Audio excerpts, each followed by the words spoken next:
Men tug'ilgan kunimda olishni xohlaydigan neobычный sovg'alar. Bu videoga like bosib qo'yinglar namyog uchun va menga obuna bo'lishni unutmanglar. Birinchisi, qo'lda yozilgan mana shunaqa xatlar. Agar meni birorta yaqin insonim qo'lda mana shunaqa xat yozsa, men bilmadim qanaqa hissiyot bo'ladi. Men qo'lda yozilgan narsalarni juda ham qadrlayman. O'zim ham ko'pincha yaqin insonlarimga qo'lda yozilgan xatlarni berishga harakat qilaman. Insonni chin dildan chiqqanligi uchun ham bu boshqacha chiroyli deb hisoblayman. Ikkinchisi, soat 12 da o'rtoqlarim kelib uyim oldiga tabriklashi. Meni eng katta orzularimdan bittasi ham shu. Hech ham hali meni eshigim oldiga kelib 12:00 da men tug'ilgan kunim bilan hech kim tabriklamagan. Balki men kuzda tug'ilganligim uchun kelishmasa, qorong'i bo'lib ketadi desa.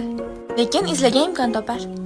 Uchinchisi esa men yaxshi ko'radigan narsalarni boks qilish. Misol uchun men qanaqadir shirinlikni yaxshi ko'rsam, o'sha shirinlikka meni rasmlarimni, eng yoqtiradigan narsalarimni bitta boksga jamlab, menga sovg'a qilishsa juda ham xursand bo'laman.